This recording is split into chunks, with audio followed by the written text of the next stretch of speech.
une retraite bien méritée. Nous continuerons le combat, non seulement pour l'abrogation de cette réforme, mais aussi et surtout pour la réduction du temps de travail et la retraite à 60 ans, parce que démocratique et institutionnelle en France, la Constitution de la Ve République, la mobilisation sociale, la séquence que nous vivons démontre que la Constitution de la Ve République, c'est un problème aujourd'hui.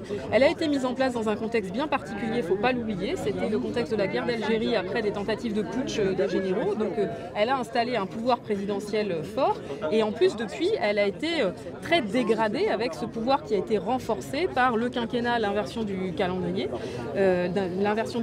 législatif. Et donc aujourd'hui en France, c'est une des leçons de cette mobilisation, il y a un problème démocratique avec des pouvoirs trop forts pour le président de la République qui peut imposer une réforme contre l'avis de la quasi-totalité de la population et contre l'avis d'une majorité de parlementaires. C'est une anomalie démocratique et c'est d'ailleurs une exception française dans les grandes démocraties occidentales. Il n'y a aucun pays démocratique dans lequel on pourrait avoir la même situation que celle que nous vivons aujourd'hui, à savoir une réforme imposée à marche forcée 6 mois après une mobilisation sociale historique, sans vote à l'Assemblée nationale et contre l'avis d'une majorité de parlementaires. Et résultat, quel bilan vous tirez de ces 6 mois dans la rue, de ces grèves, de ces concessions pour certains salariés, ça a apporté quoi ?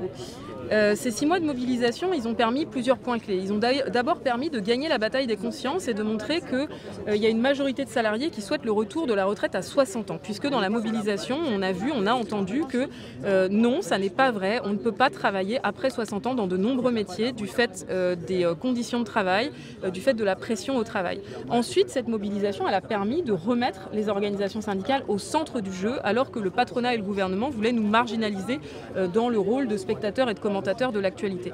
Et puis enfin, cette mobilisation, elle a permis de priver Emmanuel Macron et son gouvernement de toute majorité sociale et majorité politique. Et c'est ça le point, quelque part, le plus grave, parce que Emmanuel Macron, depuis 6 mois, a montré son incapacité à gouverner le pays, parce que du fait de son obstination et de son entêtement, il n'a plus ni majorité politique ni majorité sociale, il n'a plus la possibilité de réformer. Il lui reste quand même 4 ans de quinquennat. Tout le monde se demande comment ces 4 ans vont pouvoir se finir, alors que s'il persiste dans sa volonté de passage en force, rien ne sera plus comme avant. Il y aura une défiance profonde avec les organisations syndicales et au-delà la majorité de la population sur toute sa politique et il n'a plus de capacité de réformer. Ça veut dire que si on juin, est-ce que du coup cette mobilisation sera la dernière? Écoutez, on va le décider ensemble, on va le débattre au sein de la CGT et on va le débattre au sein de l'intersyndicale. On aura des réunions intersyndicales probablement la semaine prochaine et il y aura des propositions, des annonces de l'intersyndicale. Et si vous êtes invité par l'exécutif pour une conférence sociale, vous direz non? Ça dépend pourquoi faire et avec qui. Nous appelons à des négociations tripartites sur la base de nos propositions. Si c'est venir négocier sur la base d'un agenda patronal ou gouvernemental régressif, c'est sans nous. Si par contre c'est venir négocier sur la base de nos propositions, à savoir augmenter les salaires, revoir en profondeur les ordonnances Macron pour renforcer la santé, la sécurité au travail, renforcer la démocratie sociale, sécuriser les salariés face aux licenciements abusifs, mettre enfin en place l'égalité femmes-hommes et prendre des mesures pour nous permettre d'agir sur les questions environnementales au quotidien, et bien là, oui, nous participerons.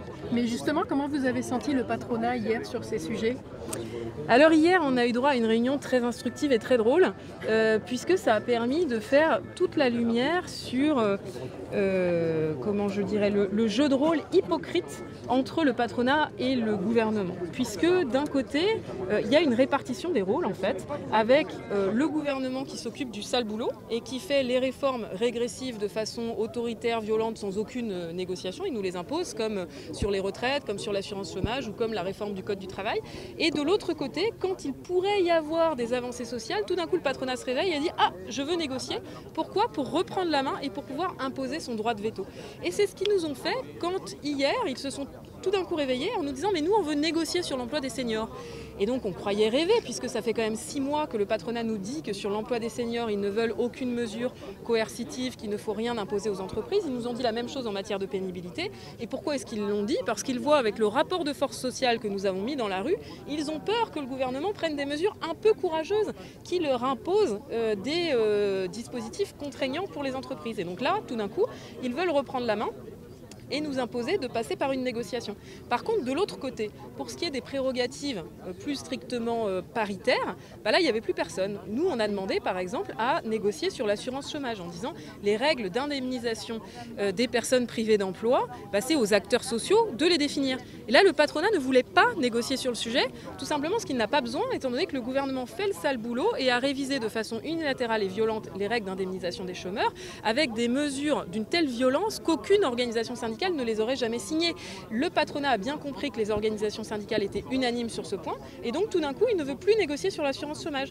Pareil, le patronat hier nous a expliqué qu'il ne voulait pas négocier sur les salaires, alors que le patronat explique que les salaires, c'est quand même sa responsabilité, que c'est pas au pouvoir public d'en parler, etc. Là, il ne veut pas négocier avec nous sur cette question-là. Et sur les ordonnances Macron, c'était pareil? Toutes les propositions qu'il y avait dans le dernier communiqué intersyndical, la limitation des mandats, tout ça, le patronat a rejeté aussi? Le patronat n'en veut pas. Après, nous ne lui avons pas demandé d'ouvrir des négociations sur le sujet, tout simplement parce que nous considérons que c'est la responsabilité des pouvoirs publics.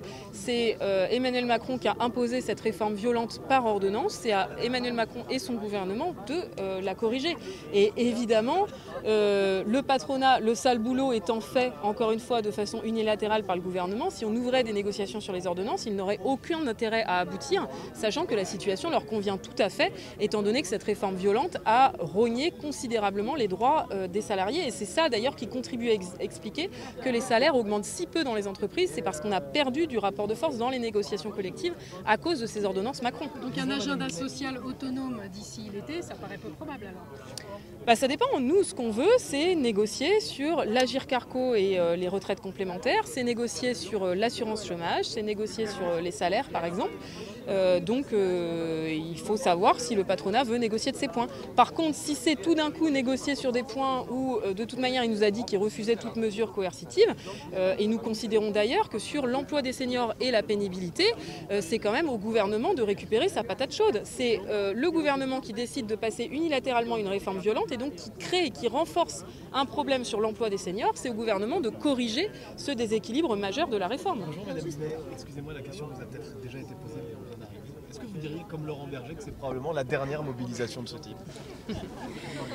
L'intersyndicale va se retrouver en fin de semaine prochaine probablement. Il va décider des suites et donc nous allons prendre les décisions en fonction du niveau de mobilisation d'aujourd'hui et de ce qui se passera à l'Assemblée jeudi. Ce dont on peut être sûr, c'est qu'au vu du climat social dans le pays, il y a des mobilisations sociales qui vont continuer et que les organisations syndicales continueront à être unies également. La colère n'est pas retombée depuis votre dernier rendez-vous le 1er mai? Non, la colère, elle n'est pas retombée. Au contraire, on voit qu'il y a une colère sociale qui est toujours aussi forte, avec un rejet de la réforme des retraites qui est toujours aussi fort.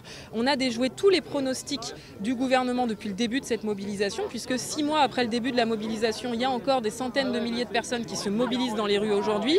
Les syndicats sont toujours rassemblés alors qu'on nous prédit la désunion syndicale depuis 6 mois. Et on a toujours un niveau d'impopularité record de l'exécutif et de cette réforme des retraites. Donc il faut que le gouvernement l'entende. S'il persiste à vouloir passer en force, rien ne sera plus comme avant, tout simplement parce qu'il y a une défiance profonde avec le pays et les organisations syndicales, et il n'aura plus aucune capacité de réformer, sachant qu'il reste 4 ans de quinquennat. Il y a quand même un pronostic du gouvernement que vous n'avez pas déjoué. Depuis le début, l'exécutif explique que cette réforme sera promulguée, sera appliquée. Elle est promulguée, même si elle n'a pas été adoptée à l'Assemblée nationale ou au Parlement, elle est promulguée. Qu'est-ce que vous pouvez faire contre ça aujourd'hui ? En fait, l'analyse qu'il faut tirer de la mobilisation, c'est qu'aujourd'hui, on a donc un problème social, un problème démocratique, mais aussi un problème institutionnel.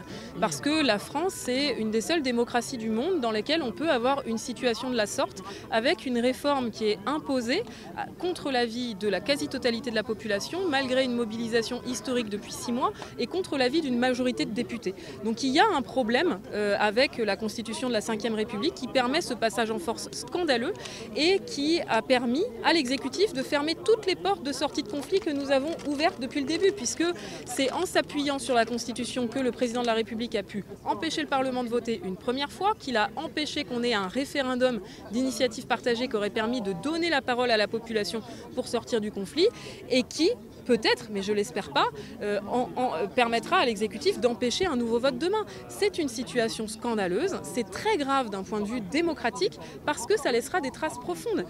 Ça crée un précédent et donc ça veut dire que si demain on avait un gouvernement de droite extrême ou d'extrême droite qui arrivait au pouvoir, bon, toutes les lignes rouges auront été déjà franchies par Emmanuel Macron en matière de respect du pouvoir du Parlement ou des libertés. Donc ça banalise considérablement l'autoritarisme et le passage en force, c'est grave. Et ensuite, le problème de ces passages en force, c'est que ça ferme toutes les portes aux organisations syndicales et dans le même temps, ça ouvre grand les portes à l'extrême droite en lui déroulant un tapis rouge. C'est une politique cynique du gouvernement et d'Emmanuel Macron qui sait ce qu'il fait, puisqu'il sait que l'extrême droite est son meilleur allié dans le contexte, parce que c'est grâce au Front National que potentiellement il n'y a pas d'alternative politique. Et c'est là-dessus qu'il s'appuie pour pouvoir passer en force et imposer sa politique au mépris de la majorité de la population. On verra ce qui se passe en Espagne. Ça a été, les votes aux élections locales a effectivement été éloquent, malheureusement. Et on va voir les élections générales ce que ça va produire. Moi, je crois que les peuples en Europe, je viens de laisser mon mandat à la Confédération européenne des syndicats, ils ont le choix entre trois choix d'une certaine manière. Ils ont le choix entre le choix de mortifère qu'est l'extrême droite. Malheureusement, trop de pays en Europe ont fait ce choix-là. Et on voit ce que ça produit, que ce soit dans certains pays nordiques ou en Italie par exemple, ou en Hongrie ou en Pologne, avec le problème de liberté publique. Ils ont le choix d'avoir des politiques très libérales où la logique austéritaire va se développer, et ces choix-là, c'est rarement au bénéfice des travailleurs et travailleuses. Et ils ont le choix de pays où ils pourraient choisir le dialogue social. Moi, je suis désolé de le dire, mais Pedro Sanchez, il a développé du dialogue social, il a développé de l'équilibre entre les enjeux de performance économique, mais aussi de justice sociale, de transition écologique. Donc, c'est aux citoyens de choisir et c'est aux partis politiques de montrer qu'il vaut mieux une société ouverte, apaisée, qui relève les défis de l'avenir, qui soit plus juste que les sociétés repliées sur elles-mêmes. Mais le risque est grand en Europe. Ouais. C'est pour ça que j'ai fait adopter, comme président de la CES, une charte des valeurs pour la Confédération européenne des syndicats, pour rappeler que cette syndicalisme, c'est défendre le pouvoir d'achat, c'est défendre les retraites, etc. C'est aussi défendre nos valeurs. Nos valeurs, c'est forcément de la démocratie, de la justice sociale, de la lutte contre les discriminations, de l'égalité entre les femmes et les hommes. Mais tout ça est menacé aujourd'hui, y compris en Europe. Bonjour Monsieur Berger. Bonjour. Vous avez dit ce matin que c'était probablement la dernière mobilisation de ce type. Quel bilan vous faites de ces 6 mois de mobilisation? Est-ce que c'est un succès ou un échec? Non, mais c'est un succès en termes de mobilisation, et après, de fait, on n'est pas les seuls à décider. Ça se saurait si on avait la toute-puissance syndicale dans notre pays. Moi, je crois que ça aurait été horrible que cette réforme, elle passe sans qu'il y ait jamais une expression de dignité du monde du travail. Ce monde du travail et le syndicalisme, il a montré notre dignité, il a montré notre contestation. Il y a encore un épisode qui est après-demain quand même, il ne faut pas l'oublier, on va voir ce qui va se passer. Et puis, je crois qu'on aurait eu tort de ne pas agir ensemble, de ne pas se mobiliser ensemble. Et maintenant, il faut que le gouvernement comprenne que le syndicalisme est de retour et qu'il ne pourra pas, dans les semaines et les mois à venir, nous marcher dessus sans arrêt. Il n'y a pas de résignation. C'est la 14e journée de mobilisation, ça fait plus d'un mois que la loi a été promulguée, il n'y a que résignation aujourd'hui. Il y a des cortèges aujourd'hui qui sont moins fournis qu'ils n'étaient précédemment, parce que je pense qu'il y a des salariés qui ont la lucidité de regarder qu'effectivement c'est compliqué quand vous perdez une journée de salaire, mais il y a encore beaucoup de colère. Beaucoup de colère. La colère n'a pas baissé, ça je peux vous l'assurer. La colère depuis le début du mouvement, elle n'a fait qu'aller crescendo. Et donc je pense que le gouvernement n'est pas quitte. Il n'est pas quitte, et maintenant il y a aussi les sujets de partage des richesses, il y a le sujet des salaires, il y a le sujet des conditions de travail, de l'organisation du travail, et il est grand temps que le gouvernement comprenne qu'on ne peut pas faire marcher les choses sans écouter le syndicalisme. Et ces manifestations, elles ont permis ça. Parce qu'autrement, imaginez, rappelez-vous, il y a moins d'un an, on disait que le syndicalisme était mort et qu'il était dépassé par tous les mouvements. Il est dépassé par qui? Par personne. Il ne gagne pas à tous les coups, certes, mais moi je suis très fier qu'on ait tenu la dragée haute.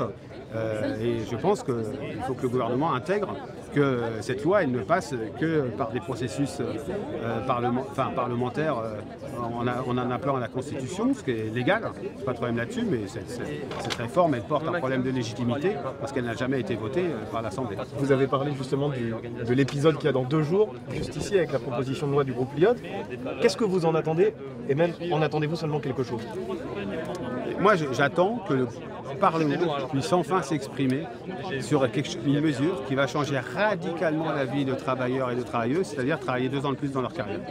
Ça, c'est quand même assez étonnant, pour ne pas dire plus, qu'on n'ait jamais eu un Parlement qui a pu voter ce fameux article 7, puis ensuite ces fameuses lois qui instaurent quand même un changement radical pour nombre de travailleurs dans notre pays. Et donc le vote de cette PPL permettrait ça. Mais on sait bien qu'on va assister jeudi sans doute à beaucoup d'artifices pour essayer de l'éviter. Il y a une invitation à l'Elysée qui est dans les tuyaux. Est-ce que la CFDT ira? Elle n'est pas arrivée jusqu'au bout du tuyau pour l'instant, donc je ne sais pas si elle aura lieu. La CFDT, elle va partout, il faut aller défendre les droits des travailleurs et des travailleuses. Donc sans ambiguïté, oui, comme nous sommes rendus à la bilatérale avec les organisations, avec la Première ministre. Voilà, et on portera un enjeu de méthode, une exigence de méthode sur le dialogue social, et on portera une exigence de contenu pour améliorer concrètement la vie des travailleurs et des travailleuses. Visiblement, toutes les organisations syndicales ne sont pas d'accord pour y aller. Est-ce que c'est un coup porté à l'unité syndicale qui avait si bien marché jusque-là? Non, parce que l'unité syndicale, c'est se dire ce sur quoi on est d'accord pour agir, soit contre des mesures, soit pour des propositions qu'on porte en commun. On en a fait quelques-unes là, sur les ordonnances, l'égalité salariale entre les hommes et les femmes, la question aussi de la conditionnalité des aides publiques. Il y a des sujets sur lesquels, y compris en termes de stratégie, on n'est pas toujours d'accord. C'est pas grave. On peut très bien aller ou ne pas aller à cette réunion et ensuite se retrouver pour travailler des propositions communes. C'est la dernière? Eh bien non. C'est pas la dernière. Mais, écoutez, pour le premier gouvernement, n'a plus d'arguments et est obligé de sortir des choses. On arrive à faire advenir. C'est-à-dire que le débat d'après, c'est comment on se saisit de ce qui s'est passé là sur les retraites notamment pour construire une alternative politique crédible. C'est-à-dire qui défasse un jour ce qui a été fait un autre jour. Mais si ça peut arriver avant les 4 ans de la fin du quinquennat, c'est tout à fait c'est mieux, évidemment. Donc on va continuer à demander immédiatement l'abrogation de la réforme. Et je pense qu'on peut l'envisager aussi assez... on peut envisager que cette réforme soit abrogée le plus rapidement possible. Merci beaucoup. Merci. Au revoir. Désolé, c'était un peu la même... Oui, parce que c'était quelle forme pour la mobilisation à partir de maintenant Moi, je pense, en tout cas, il faut que dès maintenant, il y ait des mobilisations sous différentes formes, y compris des actions de rassemblement, etc., des pétitions à signer, etc. Quoi. Et puis, il faut qu'on fasse pression sur nos parlementaires, sur le politique. Il faut qu'on fasse vraiment pression avec des expressions, etc. Et puis, à la rentrée, sans doute, on pourra envisager des mobilisations de plus grande ampleur. Mais dès maintenant, il va y avoir plein de choses dans les secteurs, dans les entreprises, etc. Il y a beaucoup de choses qui se passent. En fait, là, aujourd'hui, l'urgence, c'est de donner un chapeau à tout ça. C'est d'arriver à donner en interpro un chapeau à tout ça, parce que ce chapeau, il est entraînant. Après, c'est vrai que ce n'est pas l'interpro, là, même... qui va dire on va décider d'une date de grève sur les salaires la semaine prochaine. Ça n'aurait aucun sens parce qu'une grève interprofessionnelle là demain sur les salaires, c'est voué à l'échec. Par contre, si on donne un chapeau, si on dit on est d'accord sur beaucoup de choses et qu'après ça se décline dans différents secteurs et que ça donne du courage aussi dans les entreprises, dans les services publics, ça peut être effectivement quelque chose qui permet d'entretenir la mobilisation. Merci. Voilà, de rien. Après plusieurs mois de mobilisation, le gouvernement n'a pas du tout lâché. Est-ce qu'il faut des différentes formes maintenant de mobilisation ? Oui, parce que visiblement le gouvernement n'entend pas la mobilisation très forte qui s'est exprimée. Néanmoins, je pense que le gouvernement a été quand même sacrément mis en difficulté, poussé dans ses retranchements. Jeudi, il s'apprête à faire un nouveau contournement démocratique, un nouveau tripatouillage des choses, une nouvelle entourloupe. C'est particulièrement scandaleux. Mais je pense que désormais, les mobilisations vont être... possible, alors sous la forme diversifiée, il y a évidemment à faire pression sur ces députés, sur ces parlementaires, faire des rassemblements, continuer à maintenir cette pression de bas niveau, disons, enfin en tout cas des actions militantes, et puis réfléchir collectivement à qu'est-ce qu'on peut construire, à la fois sur les retraites, mais sur les salaires aussi, sur l'ensemble des questions. Qu'est-ce qu'on peut construire? Ça se réfléchit aussi collectivement, et nous, on est disponible en tout cas à créer les conditions d'un mouvement qui pourrait continuer si le gouvernement n'entend rien, sous la forme de journées d'action importantes, peut-être à la rentrée, etc. Voilà, tout est ouvert évidemment aujourd'hui. Il y a une défaite de court terme, c'est la réforme des retraites qui est passée. Visiblement, elle va passer. Même la proposition de loi Lyotte ne va pas être débattue. Mais il y a une victoire de long terme qui est la capacité du monde du travail à se faire entendre. L'Élysée, Matignon, c'est pas pareil. Parce qu'avec Matignon, moi, je crois qu'on aura du travail productif. Je ne crois pas qu'on aura un flic. Je crois qu'on a été trop instrumentalisé ces derniers temps. Je pense que c'est pas bon pour la démocratie, c'est pas bon pour ceux qui nous représentent. Et Alex, après on va voir Mélenchon.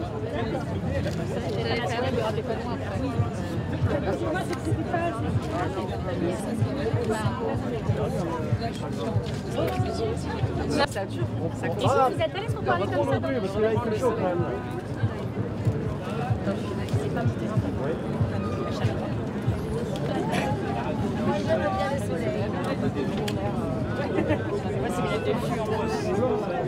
Ah non, non, mais... Oh, ça va?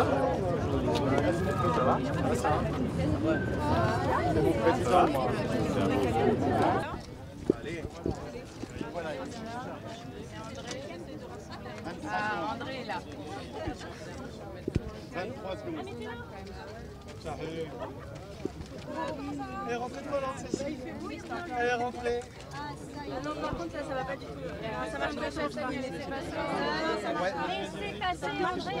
Si tu veux, mais... L'axe des caméras, s'il vous plaît. Bah non, il y a la moitié des cams qui n'ont pas le plan. On se redéploie. Ouais. Et là, on je pense. Voilà. On recule peut-être un peu, non? Ah non, pas ton petit peu. Pas trop, s'il vous plaît. André, tu te Non mais là, Bah... Très rapide d'une minute, après je passe la parole à chacun.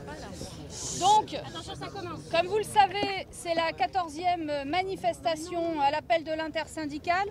Chaque fois, vous le savez aussi, il y a eu 1 à 3 millions de personnes dans la rue. C'est donc le plus grand mouvement social depuis des dizaines d'années.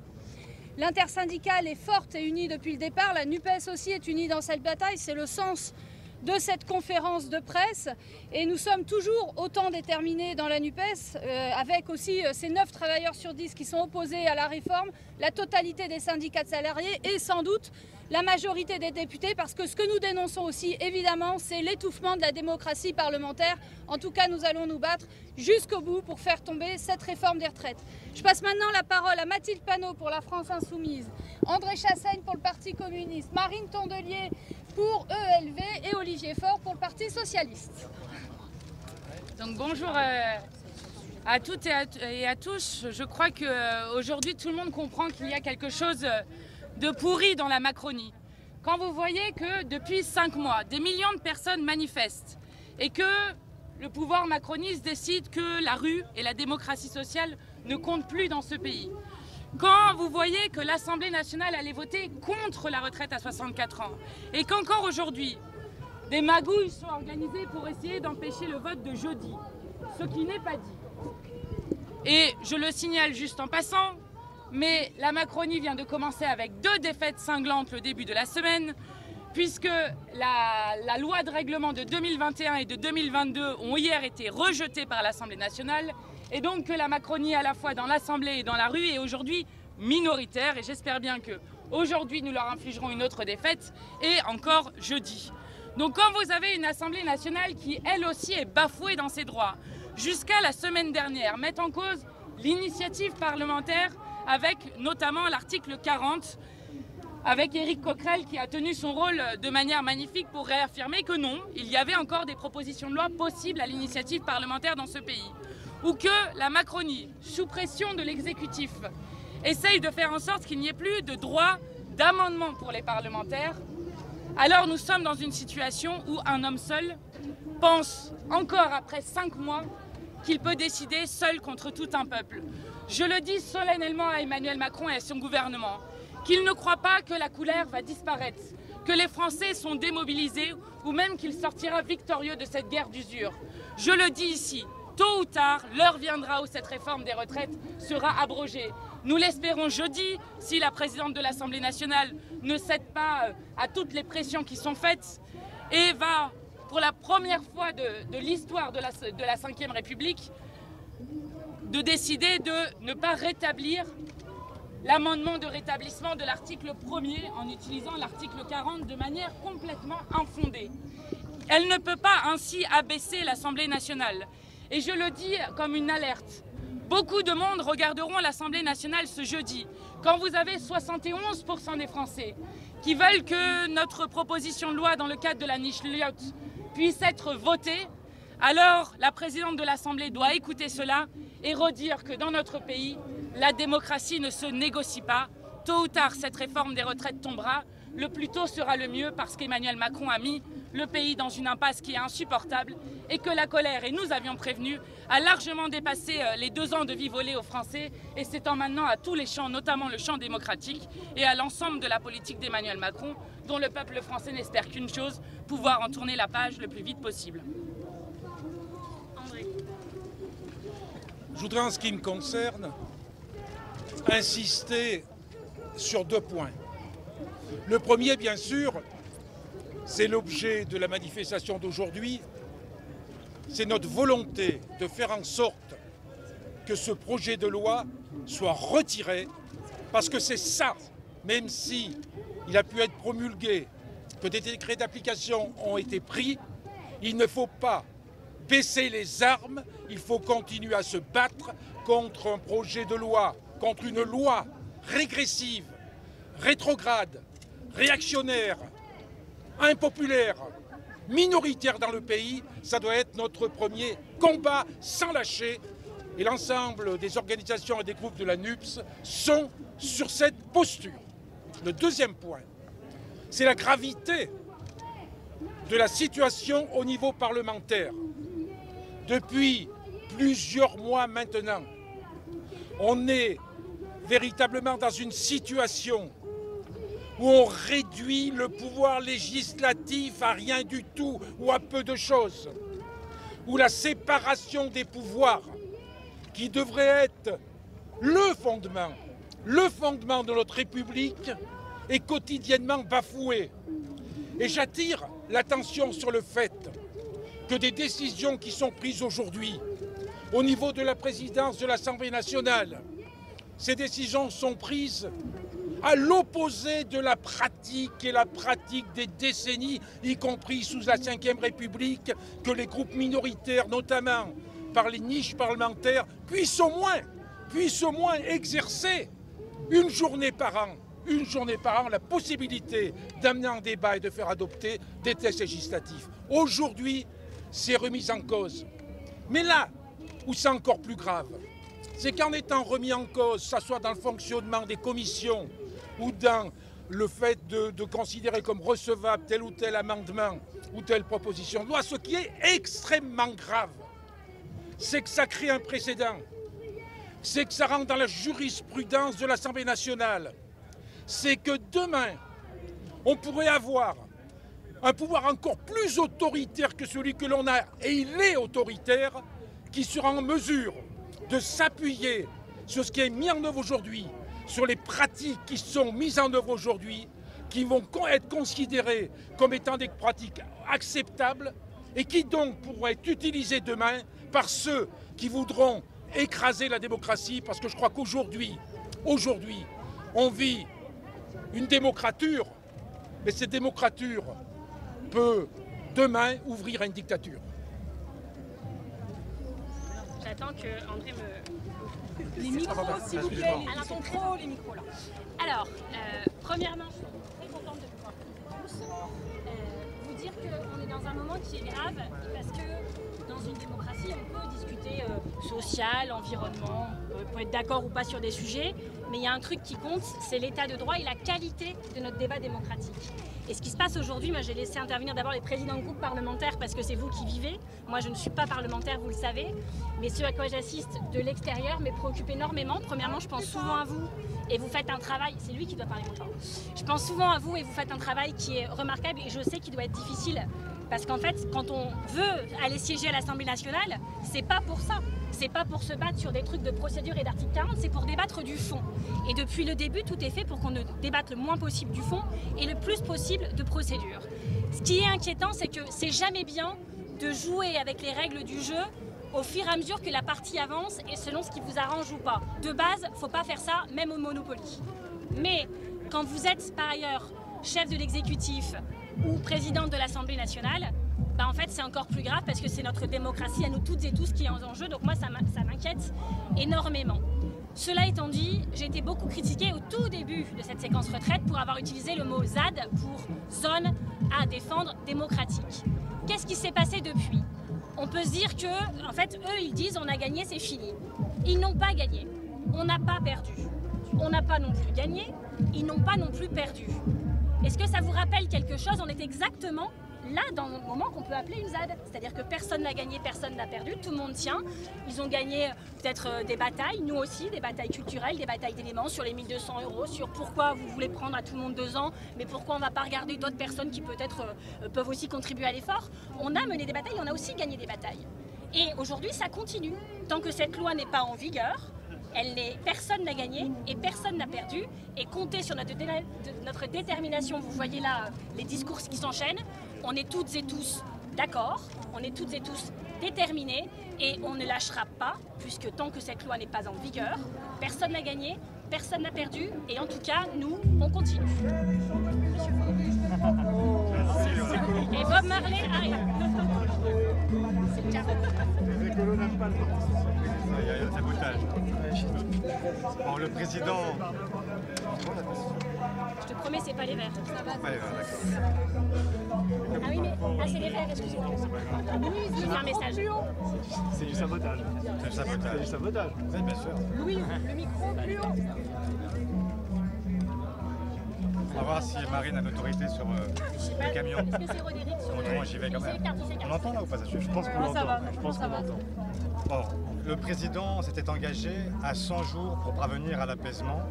L'évidence, c'est que l'objectif ne sera pas atteint. C'est tout l'inverse. Il a un pays qui est plus fracturé que jamais. Et l'évidence, c'est que les Français, en dépit des efforts très réels du président de la République pour essayer de passer à une autre séquence, en multipliant les effets d'annonce, sans pour autant d'ailleurs qu'ils soient souvent suivis des faits réels, eh bien, il y a une volonté pour l'ensemble des Français, ou pour une immense majorité de Français, d'en rester à la question des retraites et de considérer que non, ça ne passe pas. La question est même passée d'une question sociale et purement sociale à une question démocratique, ça a été dit avant moi. On est passé d'un débat qui était exclusivement sur les retraites à un débat sur la conception que nous nous faisons de la démocratie. Avec un président de la République qui a poussé jusqu'à ses extrémités les défauts de la Ve République. Il n'en respecte même plus l'esprit. Je vous rappelle que le général de Gaulle avait certes mis en place une constitution qui donne beaucoup de pouvoir à l'exécutif et qui permet ce parlementarisme rationalisé, mais il l'avait pondéré lui-même par cette volonté de ne jamais confronter légalité et légitimité. Et je vous rappelle à ce titre qu'il avait lui-même démissionné après un référendum perdu et qu'il avait considéré qu'à un moment, même si la Constitution l'autorisait à prolonger son séjour à l'Élysée, il n'était plus en mesure de le faire parce qu'il avait perdu la légitimité nécessaire pour pouvoir assumer sa fonction. Avec Emmanuel Macron, c'est très différent. Quelles que soient les circonstances, quelles que soient les oppositions qui lui font face, il a décidé d'une seule chose, c'est de plier ce pays à sa seule volonté. Et donc, nous allons encore une fois, jeudi prochain, nous lancer dans une nouvelle bataille, faire en sorte de faire respecter le Parlement, qui est quand même le cœur battant de la démocratie et qui ne peut pas être méprisé comme il l'est. Et je trouve remarquable que des élus Renaissance, Modem, Horizon soient capables de se faire harakiri en chantant. Parce que quand même, avoir été élu parlementaire pour pouvoir applaudir au 49.3, applaudir à l'article 47.1, applaudir à l'article 40, c'est tout simplement se faire harakiri. Et malheureusement, je vois que ces parlementaires-là ont un honneur et un rapport à leur propre mandat qui est assez remarquable. Donc nous allons nous battre jusqu'au bout et nous continuerons même au-delà. C'était dit là aussi avant moi, ce combat ne s'interrompra pas, ne serait-ce que parce qu'il y aura d'autres échéances, des échéances démocratiques, et que les Français auront la possibilité, dès les prochains scrutins, de rappeler au chef de l'État qu'il ne partage pas son avis. Et donc rendez-vous aussi dans les urnes. Rendez-vous aussi dans les urnes pour rappeler à ce pouvoir qu'il est un pouvoir minoritaire et qu'il n'a absolument aucune capacité à enclencher réforme après réforme des régressions. Parce que nous avons commencé avec l'assurance chômage dans ce quinquennat. Nous avons continué avec la réforme des retraites. Demain, c'est le RSA qui est visé. On voit bien qu'il n'y a aucune limite à ce pouvoir qui, en réalité, fait ce que tous les libéraux ont espéré faire depuis des décennies et qui n'avait pas été jusqu'ici assez courageux de leur point de vue pour le faire. Et donc nous allons nous battre. Nous allons nous battre avec cette assurance de ceux qui se savent soutenus par la population française. Certes, nous avons encore des progrès à faire pour devenir majoritaires, mais ce que vous voyez aujourd'hui et depuis 5 mois est quand même la traduction d'une volonté commune. Certes, nous avons des différends, certes, nous pouvons parfois nous engueuler, mais la réalité, c'est qu'il y a une gauche unie, rassemblée, qui continue à se battre ensemble et qui partage l'essentiel. Et c'est aussi un des messages de cette journée. La gauche politique, la gauche syndicale, elle est là, elle est bien présente et elle ne s'arrêtera pas, elle ne s'interrompra pas. Et vous verrez, vous serez surpris plus vite que nécessaire. Benjamin Lucas, Confédération, on va pas pour les images. Il faut arrêter d'avancer là, on ne peut plus rien faire. Jeudi, c'est ce qu'on appelle une journée de niche parlementaire. Les macronistes ont décidé d'en faire une journée de mise à la niche du Parlement et finalement de la démocratie et des Françaises et des Français. Ce qui se joue ce jeudi 8 juin, c'est plus que la question déjà importante de l'âge de départ à la retraite, c'est notre dignité démocratique, puisque cette réforme, elle a été imposée aux Français sans aucun consentement traditionnellement admis dans une démocratie. En tout cas, c'est comme ça qu'on fonctionne depuis 2 siècles en République. Ni le consentement populaire, puisqu'Emmanuel Macron n'a été élu que pour faire barrage à Madame Le Pen, pas le consentement du Parlement, puisque nous n'avons jamais eu l'occasion de voter sur cette réforme des retraites. C'est ce que nous proposons d'ailleurs de faire jeudi, ni sans l'accord d'aucune organisation syndicale. Et je veux à nouveau rendre hommage à celles et ceux qui nous ont convoqués aujourd'hui, l'intersyndicale unie qui montre depuis des mois le beau visage de la démocratie sociale dans notre pays, le beau visage de la lutte pour les droits sociaux, pour notre dignité collective. Voilà, donc il se joue cette question démocratique-là et nous prendrons évidemment toute notre part dans ces batailles aujourd'hui dans la rue, jeudi au Parlement, parce que nous croyons qu'on ne peut pas voler aux Françaises et aux Français 2 années de repos, 2 années de bonheur, 2 années de vie de cette façon-là, et que nous défendons évidemment avec eux leurs droits sociaux, leurs droits à la retraite et le respect de leur Parlement, qui n'est pas simplement le respect des parlementaires en tant qu'individus, mais qui est le respect de la parole populaire. S'il n'y a pas eu de vote sur cette réforme, c'est parce que le gouvernement sait qu'il est minoritaire à l'Assemblée nationale sur la retraite à 64 ans. C'est parce qu'il sait qu'il est minoritaire qu'il use aujourd'hui d'artifices qui ressemblent à un coup d'État institutionnel. Je le dis très calmement, le recours à l'article 40 qui est du jamais vu dans une niche parlementaire pour empêcher qu'il y ait le débat et le vote, c'est aujourd'hui une vraie forfaiture démocratique et je crois que les Françaises et les Français avec nous l'ont bien compris. Concrètement, il vous reste quoi concrètement comme outil pour lutter contre cette réforme de la retraite au niveau à l'Assemblée nationale? Alors déjà, je veux déjà répondre à un point, parce que j'entends qu'un peu partout, on répète des éléments de langage du gouvernement pour dire que nous sommes en train de faire le dernier round de cette bataille des retraites, qu'en quelque sorte ça serait fini, qu'il n'y aurait plus beaucoup de monde dans la rue. Et je rappelle que ça fait 5 mois exactement qu'on nous répète toutes les semaines la même chose, c'est-à-dire que le mouvement s'essouffle, qu'il va s'arrêter, et ce n'est jamais ce qui s'est déroulé. Par ailleurs, je redis aux macronistes que si certaines personnes ne peuvent pas venir aujourd'hui, vous avez vu l'étude de la semaine dernière qui montre qu'un Français sur 3 se retrouve avec moins de 100 € de reste à vivre le 10 du mois, ça ne veut pas dire qu'ils sont d'accord avec la réforme des retraites et avec la retraite à 64 ans. Et quand je vois les chiffres, 71% des gens qui veulent que notre proposition de loi dans le cadre de la niche Lyotte puisse être votée, 55% qui souhaitent que ce mouvement se continue, nous continuerons dans tous les cas et c'est une promesse que nous faisons. Alors, la première chose, c'est quand même que jeudi, on a une occasion avec une proposition de loi. On a déposé avec les 5 groupes, les 4 groupes de la NUPES et le groupe de Lyotte, un amendement de rétablissement de l'article 1er. Et là encore, j'insiste sur cette question, on a vérifié, Éric Coquerel a vérifié, il n'y a aucun précédent d'une proposition de loi qui aurait été jugée recevable et qui, lorsqu'on rétablit un article, serait du coup jugée irrecevable au même titre que cet article 40, alors que par 2 fois, cette proposition de loi a été jugée recevable. Donc ça serait déjà un coup de force incroyable si la présidente de l'Assemblée décide de prendre cette voie-là. Ensuite, nous avons déposé toutes et tous plusieurs rédactions qui sont des rédactions alternatives et qui pourraient, elles aussi, nous permettre d'avoir un vote ce jeudi. Donc d'abord, nous menons le combat de jeudi. Ensuite, nous avons beaucoup de moments où nous pouvons recommencer avec cette réforme des retraites. Nos niches parlementaires, par exemple. le projet de loi de financement de la sécurité sociale et beaucoup d'autres aspects. Mais il y a d'abord quelque chose qui se joue jeudi, qui n'est absolument pas gagné et qui met en quelque sorte les macronistes en panique. Sinon, ils ne seraient pas obligés d'utiliser des choses contre le droit d'amendement, contre l'initiative parlementaire avec l'article 40. C'est quand même un aveu de faiblesse de leur part qui est immense. Donc d'abord, nous commençons par jeudi, où l'ensemble de la NUPES sera là, sera présente, et nous espérons bien que nous allons faire en sorte de pouvoir voter. Et si nous votons, je vous le dis, et ils le savent, nous allons gagner. Est-ce qu'une motion de censure est dans les tuyaux? S'ils utilisent l'article 40, en tout cas pour nous, évidemment, il faudra avoir une motion de censure. Vous ne pouvez pas expliquer d'un côté qu'il y a une attaque sans précédent des droits du Parlement et ne pas avoir de motion. Donc je pense que oui, il y aura une motion. Après, on prend les choses dans l'ordre dont elles se présentent. Et en tout cas, enfin, je veux vraiment vous alerter sur un point, mais on est dans un moment où on ne cesse de répéter que c'est du jamais vu dans la Ve République. On avait déjà vu l'article 49.3 utilisé, on avait déjà vu l'article 47.1 utilisé, mais jamais conjointement le 49.3, le 47.1, le 44.2, le 44.3, maintenant l'article 40.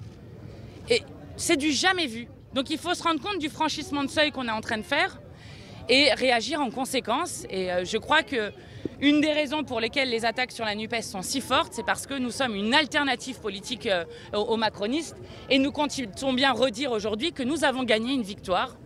Et cette victoire, c'est celle de la retraite à 60 ans et de la nécessité d'une 6e République. Parce que tout le monde comprend qu'une 5e République dans laquelle le président de la République peut décider seul contre tout un peuple est un problème qui nous met toutes et tous dans une impasse incroyable. Lors de l'Assemblée, Laurent Berger dit que le match est en train de se terminer. Comment faire du coup pour suivre ce match que même Laurent Berger estime... Après 5 mois, vous pouvez comprendre qu'il y ait des formes de manifestation et de manifestations d'opposition à la retraite, à la réforme des retraites qui vont changer. Est-ce que les gens vont s'arrêter? Je ne crois pas que c'est ce que disent les chiffres. Les sondages ne vont pas s'inverser. Enfin, quand moi je vois encore 3/4 des Français qui ne veulent pas de la retraite à 64 ans, je ne crois pas qu'ils soient là ou qu'ils ne soient pas là, ils veulent de la retraite à 64 ans. Donc quand nous disions que la réforme des retraites allait empoisonner durablement le quinquennat d'Emmanuel Macron, nous sommes dans cette situation. Vous ne croyez pas que les Français sont un peu résignés? Que les Français sont quoi? Résignés. Bah, il y a de quoi en fait. Enfin, évidemment qu'ils en ont marre et qu'ils voient qu'il y a une crise environnementale, que tout le monde flippe pour cet été et pour tous les étés qui suivront et même les hivers, et que c'est pas de ça dont on est en train de débattre. Ils voient que leurs droits sociaux sont battus en brèche. Et c'est pas vraiment ça dont on est en train de débattre. On est en train de débattre de procédure puisque le gouvernement fait tout pour nous éloigner du fond. Parce que sur le fond, ils sont mal à l'aise. Donc oui, je pense qu'ils sont résignés, je pense pas. Atterrés, oui. Alors ça prend différentes formes selon l'état des gens, là où ils en sont dans leur parcours. Mais quand vous voyez le nombre qu'on est encore aujourd'hui, certes, c'est pas le pic de toutes les manifs du monde. Mais 1 mois après la dernière, 5 mois après le début du combat, on n'a jamais vu ça dans ce pays, d'être autant 5 mois après le début d'un combat et autant de semaines après le vote de la loi. Donc on voit bien que voter, forcer, tordre les bras, promulguer dans la nuit, ça ne rend pas cette réforme plus désirable et plus acceptable. Donc voilà, une loi peut être légale sans être légitime, on le dit depuis le début, nous y sommes. Et le combat, peut-être qu'on n'est pas proche du début, ça c'est certain, mais je pense qu'on n'est pas non plus proche de la fin. Dernière question, et puis après chacun répondra. C'est terminé, monsieur Faure? Qu'est-ce qui est terminé? Mais c'est pas parce que, enfin, vous savez qu'aujourd'hui, notamment, il y a des enseignants, des salariés qui ont reçu en fait des retenues sur salaire pour les jours de grève qu'ils ont effectués. On sait bien que le pouvoir d'achat est aujourd'hui largement menacé et que c'est un puissant facteur aussi de démobilisation parce que les gens, quand ils voient que la loi a été promulguée, que le président promulgue les décrets dans le week-end, se dépêche de le faire avant la manifestation et qu'on a 300, 400 € de moins sur sa feuille de paye, forcément ça pèse. Et c'est même d'une indécence assez incroyable que de chercher par tout moyen à plier la volonté des gens. Alors on peut le croire, on peut penser que parce que la participation est moins forte, l'adhésion augmenterait. La réalité, chacun la connaît ici. Rien n'a changé. Les Français sont toujours aussi convaincus de la toxicité de cette loi. Et je le répète, ils le feront savoir. Ils se sont toujours fait entendre jusque-là, quelles que soient les échéances. Ne croyez pas que les Français soient un peuple qui se résigne, un peuple qui démissionne. C'est un peuple qui sait se faire entendre. Quand ils n'y arrivent pas par une porte, ils le font par une autre. Et donc là, il y a d'autres rendez-vous qui viendront. Des rendez-vous notamment démocratiques. Et je le répète, chaque rendez-vous sera bon à prendre pour signifier au chef de l'État qu'il n'est pas légitime à faire ce qu'il fait aujourd'hui. Et donc tout ce qu'il pense avoir engrangé aujourd'hui, c'est toujours facile de passer de courir d'une séquence à une autre et d'entraîner le monde médiatique et politique d'un sujet à l'autre. Un jour le logement, le lendemain le RSA, le surlendemain la question du logement, des migrants, etc. On peut toujours trouver un sujet supplémentaire. Vous remarquerez qu'on trouve des tas de sujets, qu'aucun n'est résolu, que c'est même à chaque fois des réponses qui sont ou floues ou incomplètes ou même juste indécentes et frôlant le ridicule. Mais ça permet d'animer le débat, de faire passer à autre chose, etc. Et puis il y a aussi les congés qui arrivent, la fin de la période scolaire, des gens qui s'apprêtent à économiser pour pouvoir partir en vacances, emmener leurs enfants. Et je ne parle pas de gens qui vont faire le tour du monde, je parle de gens qui vont simplement aller au camping à 500 km de chez eux. Donc voilà ce qui pèse aujourd'hui sur la mobilisation. Mais la réalité, c'est que rien n'a changé. Et je peux vous dire une chose, c'est que tous les gens qui sont ici, ils en prennent l'engagement devant vous et devant les Français. C'est qu'ils ne lâcheront jamais ce combat-là. Le combat pour les retraites, ça n'est pas un combat anecdotique. C'est le combat, puisqu'on en est à parler de décivilisation avec le chef de l'État. Reculer l'âge de la retraite, c'est effectivement faire reculer ce qu'a été l'œuvre de civilisation du Conseil national de la résistance dans l'après-guerre, de permettre enfin aux femmes et aux hommes de ce pays de trouver un repos auquel ils ont effectivement droit et qu'ils ont bien mérité. Donc il y a là effectivement un sujet, et si on veut faire civilisation ensemble, le mieux c'est de respecter tout ce qui a été conquis par les uns et par les autres. Et donc nous n'arrêterons pas, nous ne lâcherons pas, et nous y reviendrons, et le plus tôt sera le mieux. Excusez-moi, une petite photo.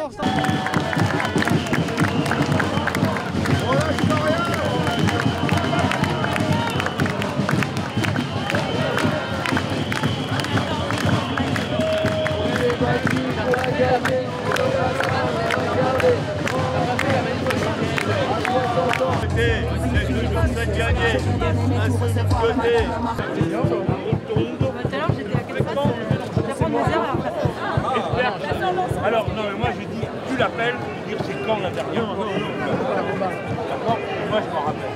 C'était il y a au moins 10 ans. Mais qu'est-ce qu'ils veulent faire quoi?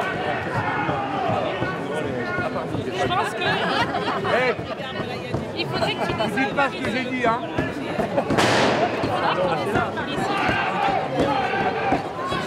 Ah, mais je croyais que c'est de l'autre côté, moi. Bonjour. Ça va? Vous êtes trop grand. Qu'est-ce que vous voulez? Bonjour. 14e journée de mobilisation. Ouais. Du côté du gouvernement, on veut passer à autre chose. On espère que ça soit la dernière. Laurent Berger dit aussi qu'il va falloir trouver d'autres formes de mobilisation. Vous en pensez quoi, vous? Comme vous, c'est la 14e journée d'action et elle semble réussie. Par conséquent, c'est un signal que nous recevons au moins d'une volonté très très largement partagée que l'affaire n'est pas réglée. Alors après, c'est la vie, advienne que pourra. Mais on a eu un bon niveau de mobilisation, on l'a encore aujourd'hui, et je pense qu'est acquis maintenant très largement l'idée que la bonne solution, c'est la retraite à 60 ans, et deuxièmement, que la retraite à 64 ans n'a pas de justification. C'est-à-dire que nous sommes dans une série de coups de force. Si ça avait une légitimité, il aurait essayé de faire un vote. Mais même sur une niche parlementaire, ils essayent de l'empêcher.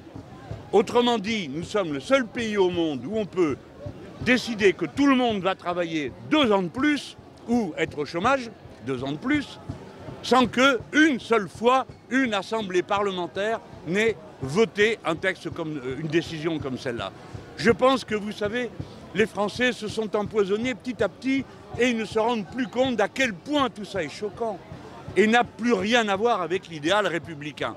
Puisque, alors on ne peut plus manifester, c'est interdit, on n'a pas le droit de taper des casseroles, c'est interdit, on n'a pas le droit de déposer des amendements, c'est interdit, on n'a pas le droit de voter, c'est interdit aussi. Tout ça n'est pas normal. Et Manuel Bompard et Mathilde Panot ont eu raison de dire que les insoumis parlementaires vont saisir les organismes internationaux qui surveille l'évolution des démocraties. Car tout ça n'a plus rien à voir avec l'idée qu'on s'est fait jusqu'à présent d'une démocratie en France. Quand même, les jeux sont faits à l'Assemblée cette fois, non? Non mais madame, le vôtre aussi de jeu, il est fait, vous mourrez. Et moi aussi. Alors évidemment que si on y va comme ça, qu'est-ce que vous voulez qu'on fasse? Non, les jeux ne sont pas faits, pardon, je blague, hein, mais les jeux... Jamais la vie est sans cesse une pulsion créative. Il y a encore un débat qui va avoir lieu à l'Assemblée. Nous allons le mener jusqu'à la dernière minute, jusqu'à la dernière seconde. Si nous gagnons, nous aurons gagné. Si nous perdons, la lutte continuera. Je ne sais pas vous dire sous quelle forme, puisque ceux-là même qui l'ont organisé jusqu'à présent ne nous ont jamais associés à la prise de décision sur la façon de conduire le combat. Alors, moi, je préférerais que maintenant et pour l'avenir, il y ait une organisation plus ample dans laquelle les syndicats acceptent de collaborer avec des organisations politiques qui défendent les mêmes objectifs et les mêmes mots d'ordre qu'eux. Je ne dis pas que nous sommes semblables, bien sûr que nous ne sommes pas semblables. Mais il me semble que ça devrait donner lieu maintenant à la possibilité de travailler, que tout le monde comprenne qu'il faut travailler ensemble. Si on fait le bilan, M. Mélenchon, de ces 6 mois de mobilisation, vous diriez que c'est un échec ou un succès?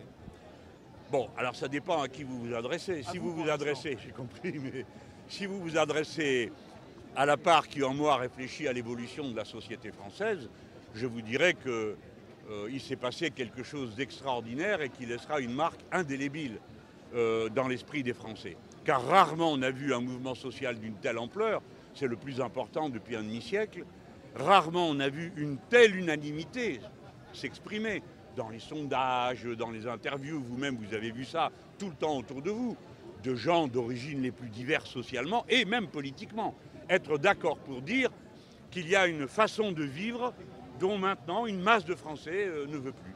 C'est-à-dire bosser, bosser, bosser, bosser, bosser tout le temps et vivre dans cette anxiété et vivre en sacrifiant tout au travail. Et ça, je crois que c'est une grande transformation des esprits. Ensuite, les gens ont repris confiance dans leurs forces. Bien sûr, si la victoire était là aujourd'hui, nous exulterions tous. Néanmoins, il ne faut pas sous-estimer le fait qu'une masse de Français a pris confiance. Et une masse de Français a pris conscience du fait que le pouvoir macroniste, ce qu'on appelle le libéralisme, c'est une impasse dans la vie de tout le monde. Et je crois que ça aussi, ce sont des acquis intellectuels. Après, c'est la vie, c'est la lutte. Il y a des jours très beaux et des jours moins beaux. Aujourd'hui, il fait beau. Pourquoi avez-vous dit hier dans une vidéo que nous ne sommes plus en République? Parce que, si vous voulez, la République, c'est pas qu'un nom. Alors évidemment, vous me direz, on est toujours en République française. Je ne vous dirai pas le contraire. Mais j'ai posé mon affirmation un peu plus finement que vous ne le faites. C'est-à-dire, je me suis interrogé. Pourquoi? Parce que la République, ce n'est pas un régime neutre. Nous, les Français, on a tellement l'habitude de vivre dedans qu'on se dit, bon, la République, c'est la chose qui va de soi. Non, non. La République porte un message. C'est la chose publique. Elle nous appartient à tous. Et donc, pour qu'on puisse tous y contribuer, il faut respecter des règles. D'abord, la démocratie. Donc, on doit pouvoir s'exprimer. On doit avoir le droit de ne pas être d'accord. Tous ces droits sont mis en cause. Ensuite, nous avons un Parlement. Le droit de base des parlementaires, même en Ve République, c'est le pouvoir d'amendement. C'est-à-dire un texte arrive proposé par le gouvernement et on a le droit de dire « bah non, ça ne nous convient pas, on veut changer ceci, on veut changer cela ». Ce droit d'amendement est mis en cause. Enfin, des mesures inouïes de restriction des libertés publiques ont été prises. Par exemple, un des articles de la Constitution dit qu'il est interdit de retenir quelqu'un sans une décision de justice. Il y a eu des milliers et des milliers de gardes à vue sans aucune décision de justice et sans aucune suite de justice. Vous avez eu des interdictions de manifester qui ont été signalées dans des conditions telles que c'était fait pour pouvoir punir les gens qui y répondaient. Pourquoi? Parce que quand une préfecture décide à 17 h qu'une manifestation convoquée à 18 h est interdite, elle crée les conditions de mettre la totalité des gens qui se trouvent là dans une situation de délit. Et ainsi de suite. Nous avons vu de cette façon les fondamentaux ordinaires de la démocratie républicaine être tout simplement foulés aux pieds. Donc moi, je tous, parce que c'est mon rôle aussi, peut-être parce que tout ce que j'ai vécu politiquement m'a permis de voir des choses dans le temps. Aujourd'hui, la manière de se comporter de M. Macron est infiniment plus proche de celle de M. Orban que de n'importe qui d'autre en Europe, c'est-à-dire de pouvoirs qui sont des pouvoirs autoritaires. Et ça fonctionne comme un pouvoir autoritaire. Voilà. Comment ça se passe avec l'intersyndicale? Est-ce que vous avez rencontré Sophie Binet? Alors, moi je suis très favorablement impressionné par les déclarations de Mme Binet, qui me fait l'effet de quelqu'un qui a un tempérament de lutte, qui nous fait reconnaître la CGT comme nous l'avons toujours connue. Et ça fait chaud au cœur de la voir ne pas baisser les bras, dire que la lutte doit continuer et toutes ces choses. Alors pour le reste, je ne suis pas responsable, je n'ai pas de responsabilité opérationnelle dans le mouvement Insoumis, moi je m'occupe de la Boétie, mais c'est à M. Bompard ou à Mme Panot qu'il faut demander qui il voit. Je sais qu'il y a des coordinations qui sont assez étroites au niveau de la NUPES, mais avec les syndicats, et là je crois qu'on n'a pas beaucoup avancé. La présidente de l'Assemblée devrait rejeter l'amendement Lyotte au titre de l'article 40. Pour vous, c'est une ligne rouge? Mais cette malheureuse a eu quelques jours de volonté de résistance, a essayé de défendre la dignité de l'Assemblée. Elle est tout de même instruite et cultivée. Elle sait que le droit d'amendement, c'est quand même la base. Deuxièmement, qu'il y a à l'Assemblée une sorte de droit coutumier, si vous voulez, qui faisait que l'article 40, alors l'article 40, il vous interdit de proposer quelque chose si ça coûte des sous. Bon, alors qu'est-ce que vous pouvez proposer d'autre que de dire tiens, aujourd'hui il fait beau? C'est pas sérieux. Donc quand c'est le tour des parlementaires, lorsque les parlementaires proposent quelque chose qui vaut dépense, alors on dit on met un gage. Bon, en fait, c'est un gage plus ou moins sérieux, en général toujours pareil. Des taxes sur l'alcool ou sur les cigarettes. Donc s'il fallait calculer la quantité de clopes qu'il faudrait fumer ou de bouteilles qu'il faudrait boire pour arriver à financer tout ce que depuis 50 ans les parlementaires proposent avec ce gage, vous voyez bien que ça ne serait pas sérieux. Donc on le fait par une sorte de coutume. Hein. Et on a toujours fait comme ça. Tout le monde, de tous les partis, de tous les horizons. Et tout d'un coup, elle dit « Ah ben non, ce n'est pas constitutionnel ». Et là, elle déchoit de sa charge. Elle n'est plus la présidente de l'Assemblée nationale. Je ne dis pas que c'est un métier facile, hein, c'est un mandat facile. Elle est devenue le petit bras armé de M. Macron. En quelque sorte, elle n'existe pas. Pas plus qu'on dirait dans un coucou que le rouage ou le coucou existe. Non, c'est une pièce d'horlogerie de la Macronie, point final. Laurent Berger a dit le match est terminé, vous diriez la même chose? Je ne sais pas de quel match elle parle. Si c'est le match avec l'intelligence, je crains qu'elle perde et le match continue. C'est Laurent Berger. Ah bon? Eh ben, il a parlé d'un match. Je crois que c'était Aurore dont vous me parliez. Vous avez dit Aurore, monsieur. Il a dit Laurent. Merde, Aurore Bobine. Ma question, Laurent Berger a dit le match est terminé. Vous diriez la même chose? Non, du tout. Pour moi, c'était pas un match. Un match, c'est toujours sympa. Vous regardez les équipes, vous sympathisez avec l'une ou avec l'autre. Si vous êtes sportif, ce qui est rarement le cas, quand vous avez perdu, vous faites bonne figure. Bon, là, c'est pas un match. Les gens y jouaient 2 années de travail supplémentaires, qui pour des milliers de gens va vouloir dire 2 années de chômage de plus. Ça va vouloir dire de l'angoisse, ça va vouloir dire de la maladie. Donc c'était pas un match, c'était pas un jeu, les amis. C'était une bataille très forte et c'est pourquoi elle n'est pas finie. Et je vais vous dire, elle ne finira jamais. Pour la raison très simple, c'est qu'elle a commencé en 1905 avec les premières retraites et que depuis, on s'est toujours cramponné. Et nous voici maintenant ramenés à une situation qui est celle de 1905 puisque la première retraite était à 65 ans. Il faut vous rendre compte que pour certaines personnes qui ont des carrières hachées, ça veut dire qu'ils ne pourront pas partir avant 67 ans pour avoir le maximum de ce qu'ils peuvent avoir. Donc non, ce n'est pas un match, ce n'est pas un jeu. C'est une affaire qui engage la vie des gens et vous verrez que d'une manière ou d'une autre, cette lutte va trouver son prolongement. Monsieur Mélenchon. Jeudi, qu'est-ce qui reste à cette masse de Français qui se mobilisent? Je pense qu'il y a beaucoup de gens qui vont dire c'est quoi encore ce truc, l'article 40, parce qu'en ce moment on fait tous des cours de droit constitutionnel, hein, et 47.3, et 49.3, et 47.1, et 49.2, et maintenant voici l'article 40 du règlement des assemblées. Bon, c'est une fois de plus une disposition qui est anti-parlementaire. Elle montre le caractère autoritaire et hyper favorable à l'exécutif de la Constitution de la Ve République. Mais d'habitude, quand on le dit, les gens disent oui, tout ça c'est un peu compliqué, c'est du droit constitutionnel. Pour eux, ça leur paraît pas concret. Et maintenant, patatras, tout le monde voit que c'est très concret. Parce que si elle ne pouvait pas bloquer à cause de l'article 40, jeudi, nous serions certains, je dis bien certains, d'abroger la retraite à 64 ans. C'est pour ça qu'ils font tout ce cirque et qu'ils sortent l'article 40 pour empêcher qu'il y ait un vote. Pardon. Cet article est brandi. Je ne pense pas du bien de ceux qui l'auront utilisé et je pense que la lutte continue et elle va continuer dans une ambiance d'exaspération plus grande. Parce que les gens ont vraiment l'impression qu'on ne peut parler de rien. On ne peut pas amender, on arrive à l'Assemblée, on a le droit de rien, on va dans la rue, on a le droit de rien. On n'a jamais le droit de rien. On a juste le droit d'applaudir, de s'enthousiasmer, de se réjouir et de je ne sais pas quoi avec notre monarque présidentiel quand il est entre deux séjours à Versailles. Mais la lutte, elle va continuer. Non, à cette manifestation, est-ce que vous craignez des débordements? 1000 éléments radicaux sont attendus, on va passer devant la route. Non, pas 1000, 250 000.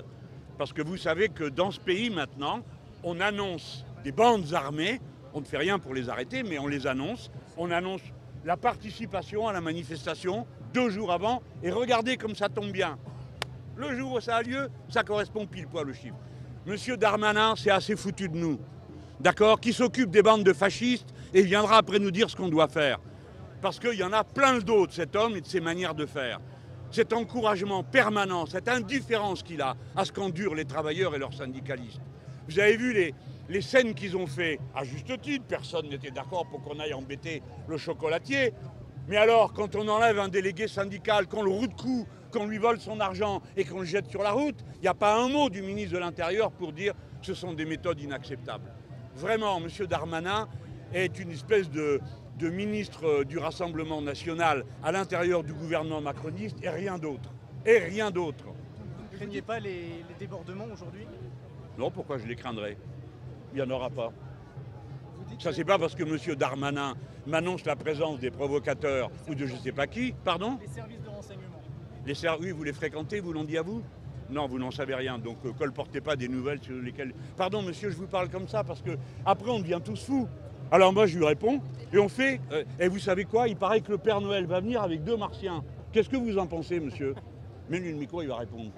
Mais oui, mais on crée des événements qui n'existent pas. Ou bien, quand ils existent, on n'est pas capable de les évaluer sérieusement. Voilà, je proteste contre cette manière de faire. Aujourd'hui, nous sommes en train de défendre le droit à la retraite, et encore, hein, à 62 ans. C'est ça qu'on est en train de faire. Pas de s'occuper des clowneries de Darmanin et de sa mise en scène de son cauchemar préféré. S'il y a moins de monde dans la rue, ça sera quand même une journée réussie? C'est une journée de lutte, et il n'y a que la lutte qui paye. C'est si on ne se bat pas qu'il ne se passera rien. Alors, bon, est-ce qu'il y a moins de monde dans la rue? Je ne sais pas. Moi, on m'a dit que si, il y en avait toujours autant. Alors, on va voir. La lutte va continuer même après l'article 40, mais elle continuerait sous quelle forme? Eh ben, nous allons voir, parce que c'est d'abord aux syndicats, c'est eux qui ont mené la lutte jusque-là. C'est eux qui l'ont organisée. Nous avons fonctionné comme une force de renfort. Hein. Nous avons appelé aux manifestations, nous avons amené des sous à la caisse de grève, nous avons distribué des millions de tracts, fait des centaines de réunions publiques. Bon, voilà quel a été notre rôle. Et essayer de mobiliser tout ce qu'on pouvait chaque fois qu'il y avait une manif. Mais ceux qui ont pris les décisions, c'est-à-dire convoquer les journées d'action, décider ou pas de la coordination des mouvements de grève, ce sont les directions syndicales. Donc on va d'abord voir ce qu'ils nous proposent. Et en fonction de ça, je pense qu'on prendra position. Il y a des discussions là, de la NUP aussi pour les européennes et pour les sénatoriales à venir. Oh oui, mais ça c'est pas... Non mais attendez, je vous répondrai, je vous promets. Mais pas là, on est dans la bataille pour les retraites, je ne veux pas moi-même desservir ma cause. Est-ce que la NUPES finalement sort renforcée de cette bataille des retraites? Apparemment, bon, tout le monde a dit, je ne sais pas pourquoi, hein, ah c'est le RN qui progresse, On fait un foutu sondage, les seuls qui arrivent en tête, c'est nous, la NUPES. Donc apparemment, si vous êtes unis, il y a... Oui, mais c'est donc bien pourquoi il faut l'être. Ah ben merci de le dire, monsieur. Il faut donc être unis. Et je pense que c'est une contribution normalement la plus directe à la lutte, si vous voulez qu'elle continue sous une forme, c'est de mettre une raclée à M. Macron aux prochaines élections. Nous, on est des démocrates, on croit à ça aux élections. Voilà. On a vu deux camps séparés, les syndicalistes d'un côté, la gauche de l'autre. La faute à qui? La faute, vous allez tout de suite me fâcher avec la moitié du monde, là. Mais bon, nous, on était disponibles pour le faire ensemble. Mais on a été très handicapés pendant une longue période par la façon de fonctionner de M. Philippe Martinez, qui, vous en souvenez, s'en est pris à moi, était absolument hostile à toute, sans qu'on ait jamais compris pourquoi. Alors maintenant le ton a beaucoup changé, il y a une ambiance qui est plus favorable avec la CGT. Bon, qu'on ne soit pas d'accord, ça peut arriver, hein, mais on n'est pas obligé de s'engueuler en public. Hein.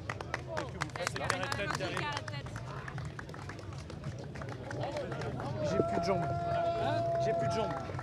Bon allez, tiens. Les applaudissements. Bravo les gars. Merci. Merci. Merci.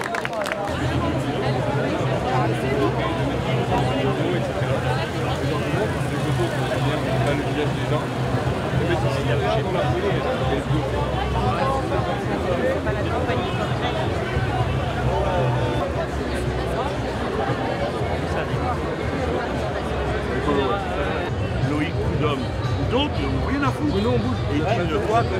Bonjour madame. Ça va? C'est beau. Salut. Il faut être faire en arabe. Allez, on arabe.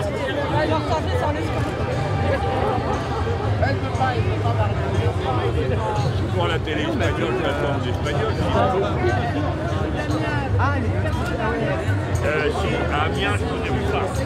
Parce qu'il est de là-bas, il est picard. Ah oui? Et vous êtes des têtes de durs là-bas. Parce que tu le sais que la jacquerie, elle a commencé là-bas. Mais oui. C'est la pagaille, il y a 5 siècles qu'il faut faire un livre sur les jacqueries. Et c'est pas tellement le contenu du livre qui était admirable. C'est que c'était un livre édité par le SNI, je me rappelle, le syndicat national des instituteurs. Donc à l'époque, le syndicat éditait des livres et les instituts les achetaient. Le syndicat, imagine aujourd'hui.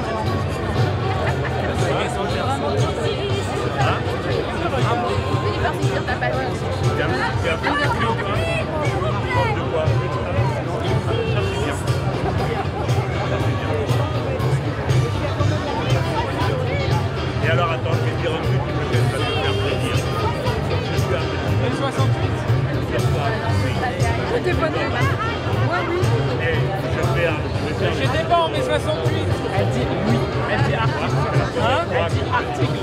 Ah, l'article 68. Je reste comme un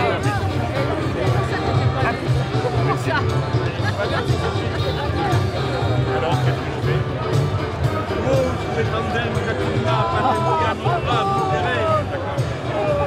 me mets un petit camp en français.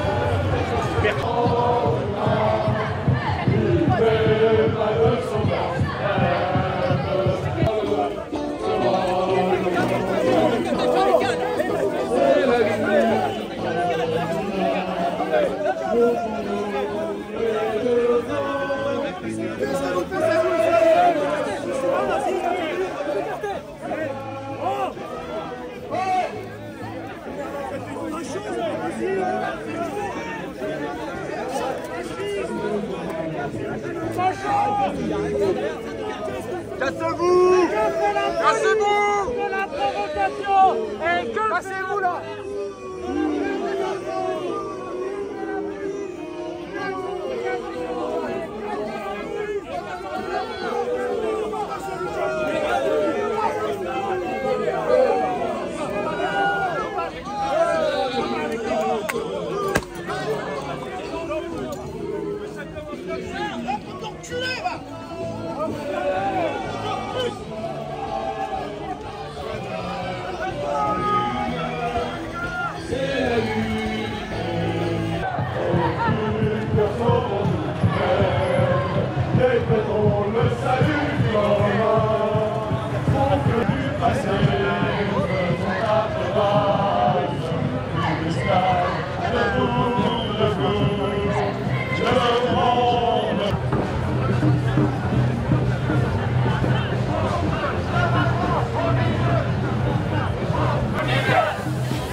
Est-ce que vous pouvez m'expliquer pourquoi vous êtes dans la rue aujourd'hui?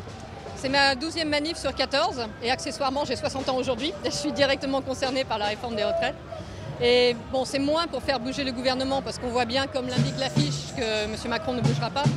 C'est plus un signal à l'opposition pour montrer à quel point les gens sont encore motivés, que c'est important qu'ils nous défendent à l'Assemblée de manière démocratique. Malheureusement, je sais que c'est très tentant de tomber dans la violence. Et c'est de plus en plus tentant, mais je pense qu'il faut résister à ça et le moyen, c'est de manifester comme ça pacifiquement dans la rue. Est-ce que vous pouvez m'expliquer concrètement en quoi ça vous a touché? Vous venez d'avoir 60 ans. Est-ce que ça vous a rallongé de 2 ans? Comment ça... Alors oui, ça va me concerner. J'ai perdu mon travail, donc j'ai 60 ans aujourd'hui. J'ai perdu mon travail il y a 2 ans. Je travaillais dans la production musicale et avec les années Covid, ça a été un peu compliqué. J'avais un petit espoir de partir à la retraite en 2 ans. Et là, je suis née en 63, ça va me rallonger de 9 mois et il va falloir que je rachète des trimestres en plus. Sachant que le chômage va se terminer, donc si je ne retrouve pas de travail, ça sera RSA. Sous condition. Moi, je veux bien travailler 15 à 20 heures par semaine, ça ne me pose aucun problème. Non, je pense que la réforme a été montée à l'envers. Il faudrait d'abord régler les problèmes d'emploi des seniors et des jeunes, de la vraie pénibilité, une vraie reconnaissance. Mon compagnon a été dans le bâtiment pendant 30 ans, il a les genoux flingués, le dos cassé. Il faudrait d'abord régler ces problèmes-là, inciter vraiment ou obliger les entreprises à... Parce que l'index senior, c'est du pipeau. Obliger vraiment les entreprises à embaucher des seniors qui valent le détour et ensuite mettre la réforme en place. Voilà. Et encore une fois, mais ça a été suffisamment commenté, je pense qu'il existe d'autres moyens de financer cette retraite. Les paradigmes ont entièrement changé, la société a changé. Je pense qu'il faut qu'on sorte, le système par répartition a peut-être atteint ses limites, vu le nombre de travailleurs par rapport au nombre de retraités. Je ne sais pas, mais il y a d'autres solutions qui existent très certainement. Ouais. Vous disiez qu'il ne faut pas tomber dans la violence. On peut voir que pendant les Gilets jaunes, il y a eu énormément de violence et le gouvernement a cédé. Est-ce que là, le gouvernement ne cède pas alors que justement il y a très peu de violence? C'est tout le problème.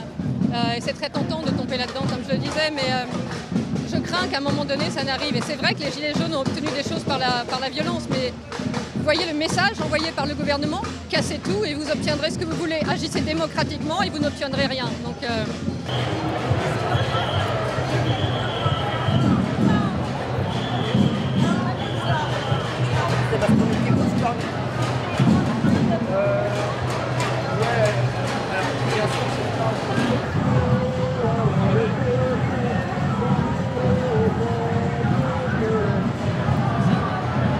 Est-ce que vous pouvez m'expliquer pourquoi vous êtes dans la rue aujourd'hui? Déjà, tout d'abord, même si ça ne me concerne pas encore, pour la retraite, j'ai suivi ce que j'entends, je me fais mon propre avis et puis en règle générale aussi pour tout ce qui se passe, que j'essaye aussi de me politiser un peu. C'est pas que j'en profite de la manifestation, mais je le dis, au moins ça me motive pour continuer même plus tard et commencer dès maintenant à montrer que j'ai envie de m'intéresser et que oui, les jeunes s'intéressent à la politique. Vous êtes super jeune, vous avez 23 ans, mais pourtant c'est quelque chose qui vous préoccupe, la retraite?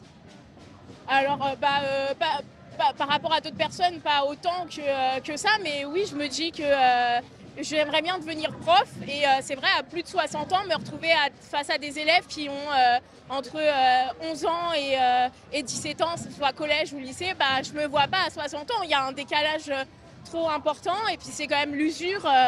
Être enseignant, c'est fatigant et je me doute que pour des métiers, c'est encore pire. Même s'il y a certains métiers, ils peuvent partir plus tôt, c'est pas tout. Je me dis que oui, c'est important.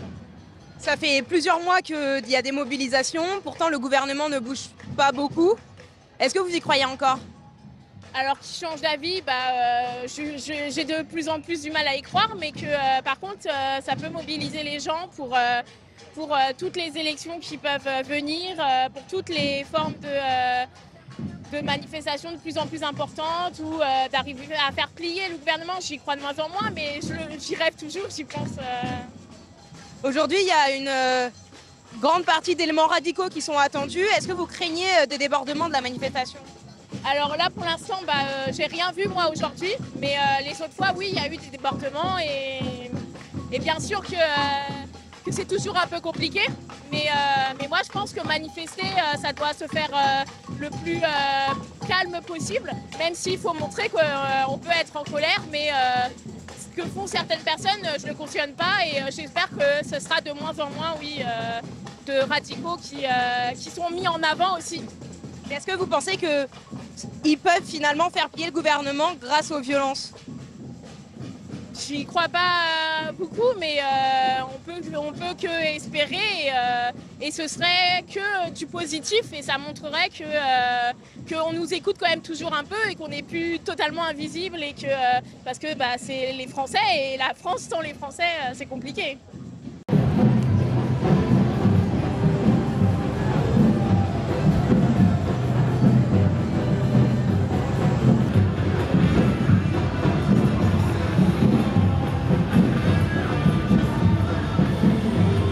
Et aujourd'hui, si je suis dans la rue, c'est pour continuer de dire que la colère, elle n'est pas redescendue contre le gouvernement.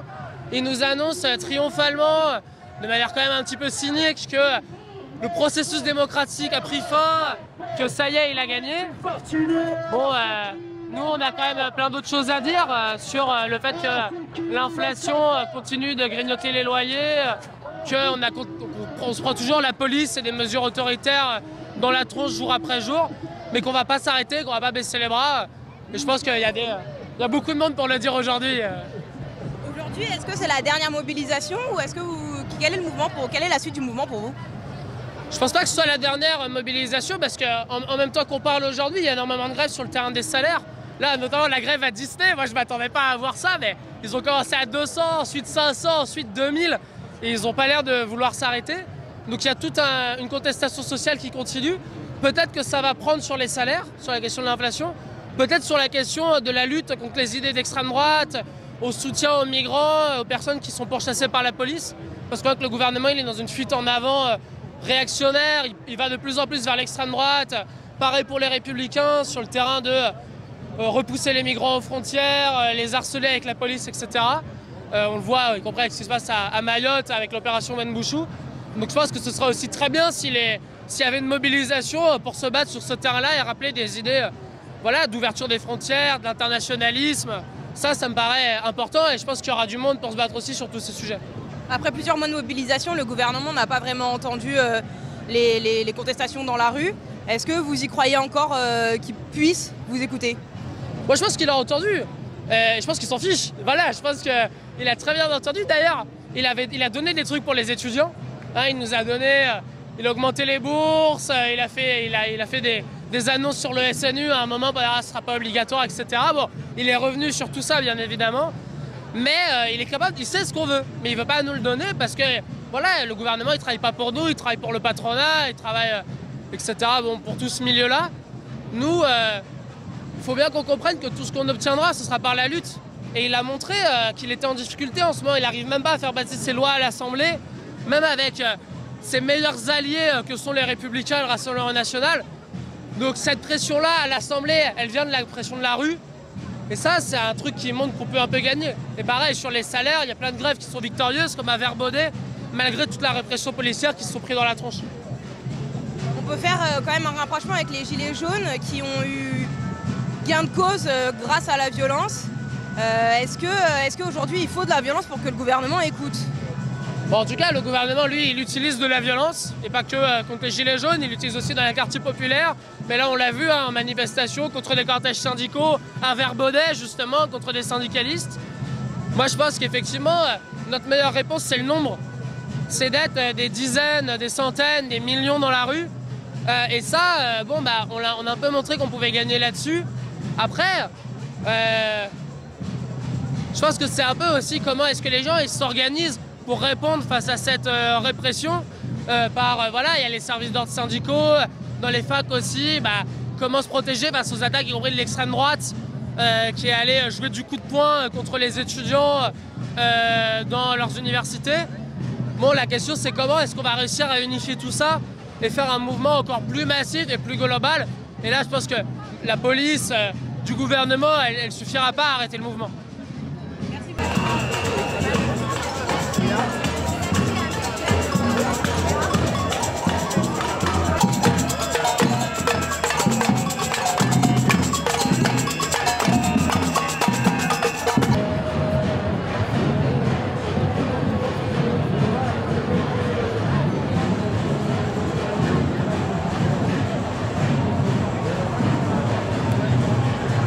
Arthur, on va te comprendre.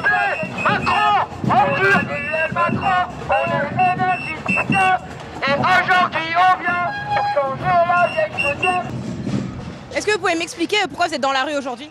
Pour la réforme des retraites, pour maintenir notre opposition au texte en fait et montrer qu'on est toujours là quoi qu'il arrive en fait. Voilà. En quoi elle vous touche personnellement la réforme des retraites? Parce que tout le monde prend 2 ans dans la gueule en fait et que en fait ça nous convient pas. On n'a pas élu ce gouvernement pour ça, pour se faire entuber de 2 ans en fait sans autre garantie et donc on continue à maintenir notre opposition au texte dans la rue. Est-ce que c'est pas possible physiquement pour vous d'aller 2 ans de plus ou c'est pour rendre du confort de vie? Puis c'est une question de confort de vie aussi principalement. C'est-à-dire qu'en fait il y a aussi la question de la répartition des richesses qui rentrent en ligne de compte. On n'est pas du tout égalitaire à ce niveau-là et en fait on demande toujours aux classes les plus basses de travailler toujours plus en fait. Et nous on est absolument contre ça et on va continuer à combattre en fait jusqu'au retrait du texte. Voilà. Selon vous, c'est quoi l'âge maximum auquel on devrait partir à la retraite? Ouais, je sais pas, 60 ans. À chacun de poser ses limites en fait sur le sujet. Mais moi je considère que la pénibilité et les métiers manuels en fait devraient être davantage pris en compte, ce qui n'est pas du tout le cas actuellement. Voilà. On a des gros écarts en termes de pénibilité de l'emploi et de départ à la retraite associé. Et pour l'instant, il n'y a rien qui change ces écarts-là, quoi. Voilà. Est-ce que vous croyez encore que le gouvernement peut vous écouter? Même s'il ne nous écoute pas, en fait, on fera encore plus de bruit de manière à ce que ça commence à rentrer dans ses petites oreilles. Donc on lâchera rien et on continuera à se battre jusqu'au bout, en tout cas, ça c'est sûr. Donc c'est pas la dernière mobilisation aujourd'hui? Non, je sais pas. C'est à eux de montrer en fait qu'ils sont capables d'écoute, d'empathie et de comprendre en fait que la population française veut absolument pas de ce texte et de enfin comprendre que qu'il faut juste écouter en fait le peuple français, c'est tout quoi. Voilà.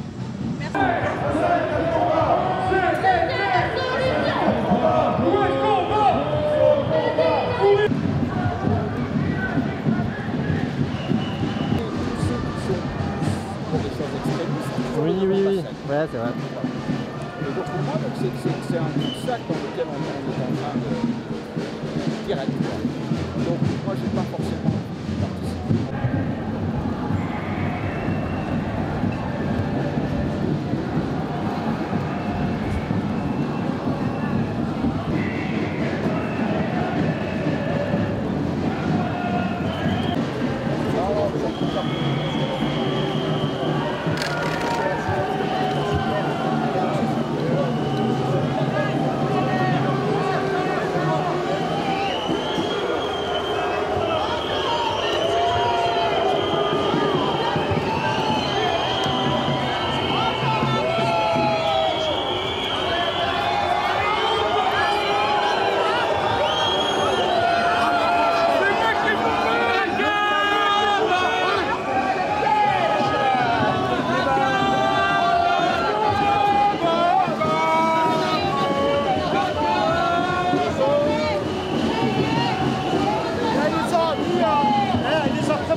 pas violenter.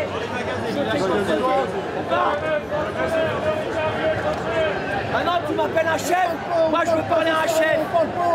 Je veux parler à un chef pour savoir pourquoi vous sécurisez pas le cortège. Avenue et devant la Montparnasse où toutes les voitures sont rentrées sur la manifestation. Je veux savoir pourquoi la manifestation n'est pas sécurisée. Alors hier, M. Nunez, votre chef, vient sur les plateaux de BFM nous dire qu'il est là.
Big Mac.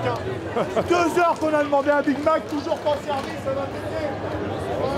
C'est normal. Et un coca, c'est le minimum syndical, putain.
64 ans, 7 ans. 64 ans, 7 ans.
vu.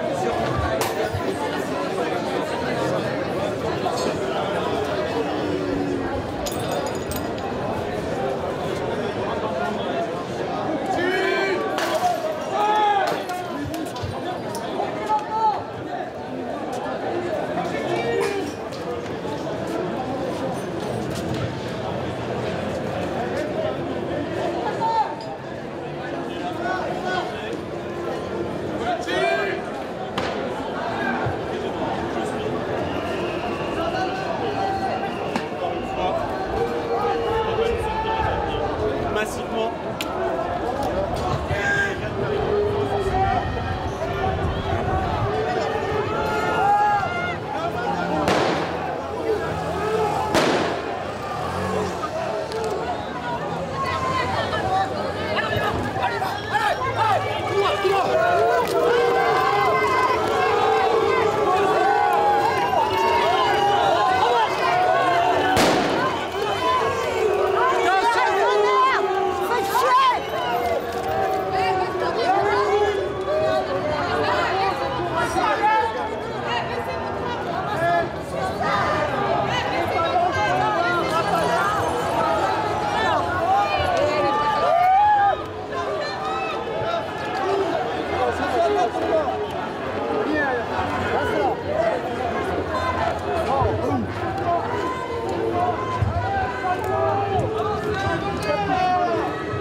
Excusez-moi, il y aurait possibilité de manifester sur le banc.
Dégage, ça va.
Non mais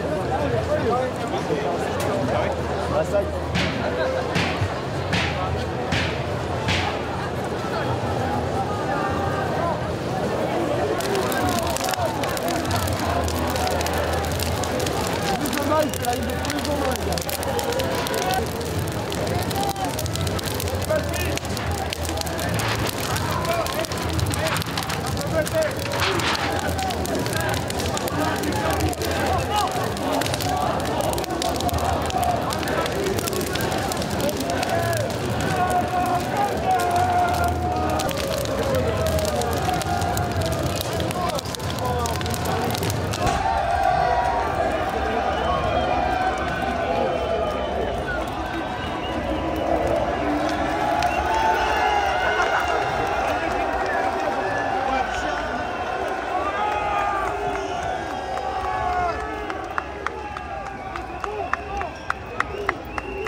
Et les porcs, ils sont pas là. Elle fait reculer tout le monde s'il y a des bouteilles de gaz, on sait pas. Oh, messieurs, dames, vous reculez, s'il vous plaît. On recule. Oh, il y a quoi, une bouteille de gaz?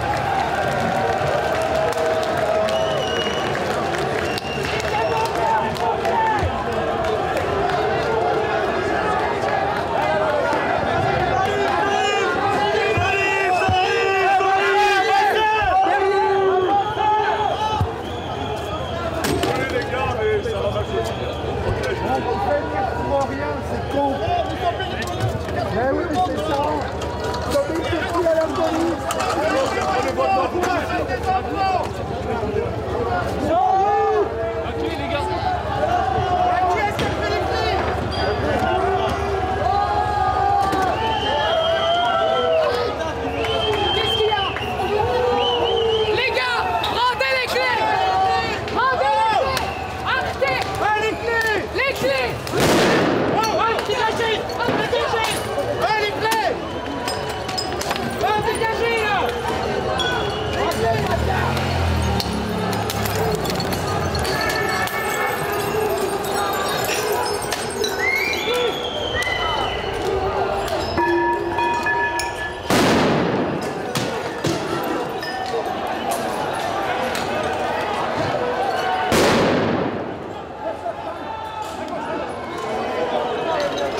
Cyril, ça va pas, tu le dis.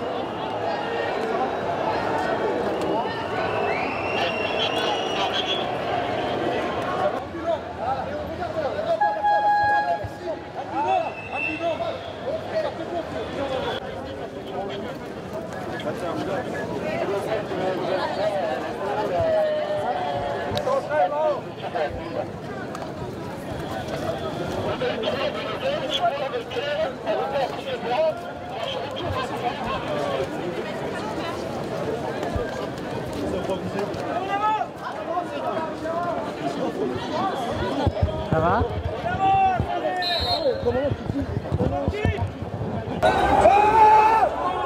Espèce de fils de pipe!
Cette